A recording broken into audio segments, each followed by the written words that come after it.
Welcome back. Law enforcement is preparing for an intensive crackdown on speeding drivers as part of the Speed Week enforcement campaign. However, their focus won't stop there. They'll also be closely monitoring motorists for various other traffic violations. Here now to tell us more is a partner at Levine Slavit, PLLC, Ira Slavit. Ira, thank you so much for joining me. And thank you for having me on your show. Now, can you provide an overview of the Speed Week enforcement campaign and its main objectives? Yes, officially, Speed Week was last week, but of course the lessons apply. But Speed Week was June 3rd to June 9th.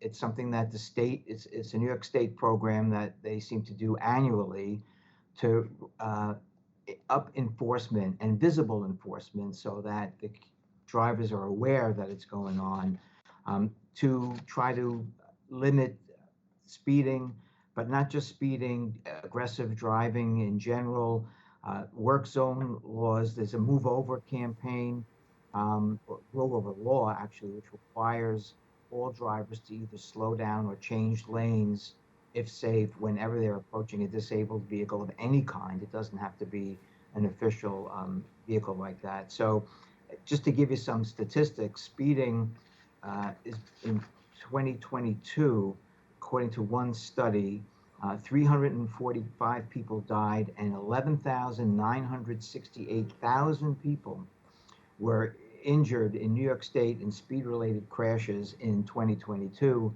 And speeding has been found to be a contributing factor in approximately 1/3 of all fatal accidents. Now, how extensive will the law enforcement efforts be during Speed Week?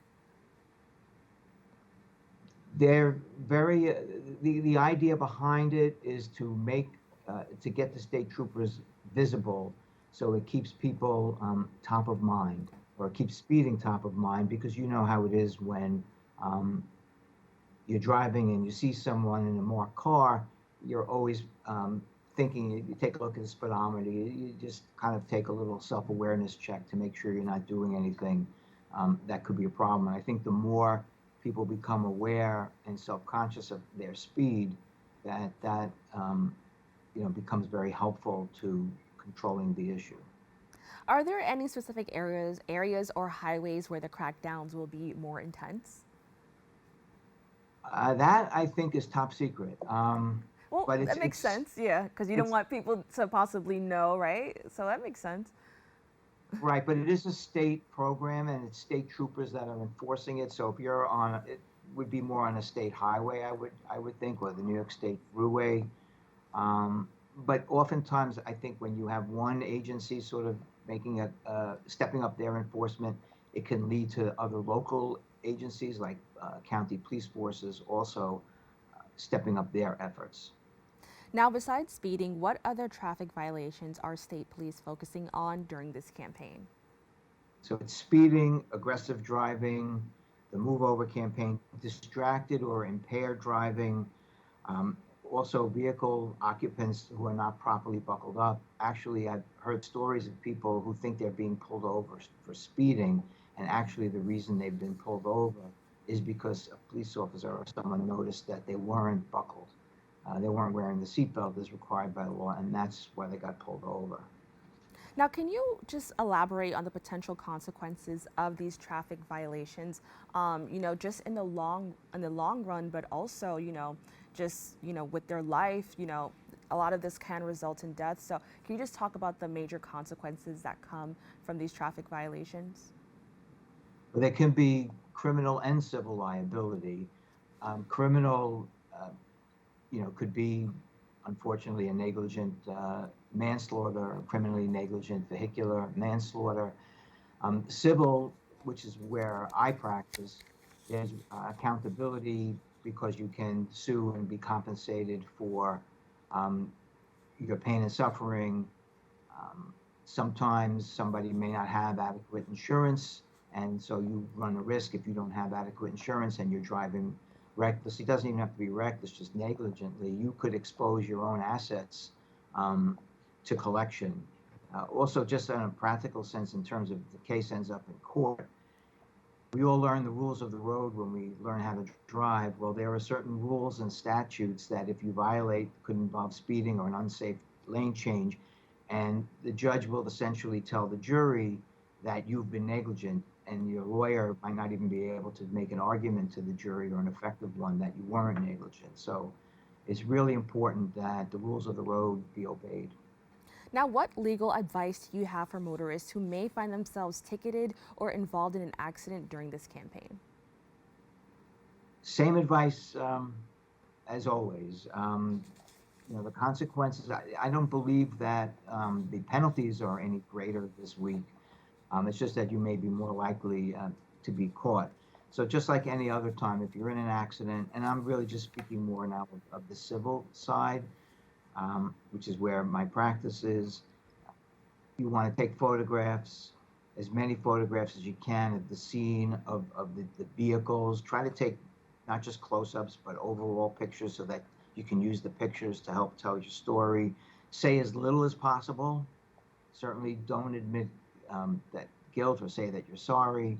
Make sure you get the information from the other side. Sometimes people don't want to wait for the police, and that can be understandable, but don't leave without, and nowadays you can take a picture of somebody else's license, but you definitely want to be sure that you're going to be able to make contact with that person, or if you go to a lawyer, be able to give the lawyer the person's information, and then they can look up who that person is, what the address is that the vehicle's registered to, maybe find out the name of the insurance company, and so forth.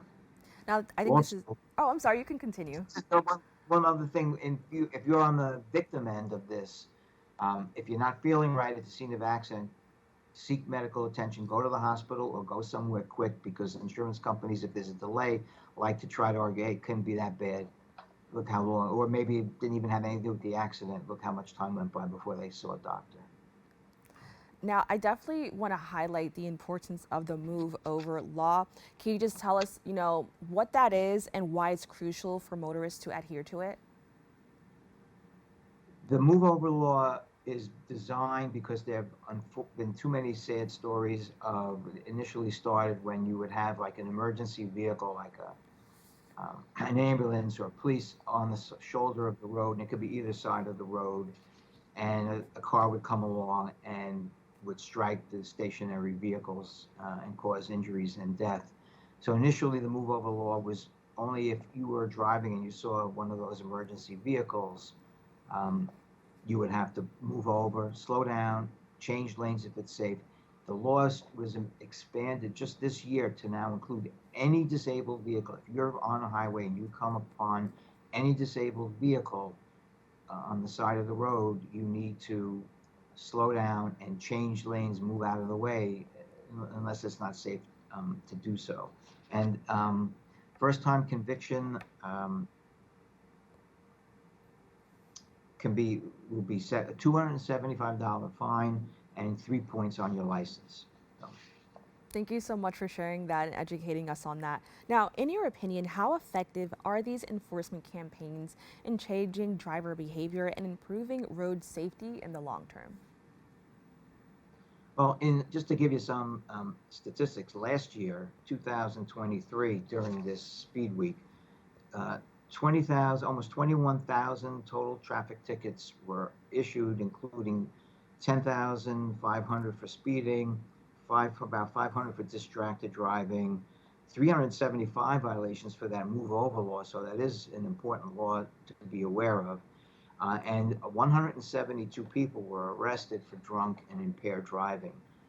What effect it has is hard to say. I think every time something is done that brings road safety to top of mind of people as they're driving, so that they're more self-aware of what they're doing, will always help, even if it's subconsciously. Um, that would be the effect I would think. Well, I definitely want to take this time to thank you so much for joining us and educating our community on the importance of this campaign and what we can do to just kind of make our city safer in general. So, thank you so much. And thank you again. For more information, you can visit their website at newyorkinjuries.com. Don't go anywhere. We'll be back with more Open right after this.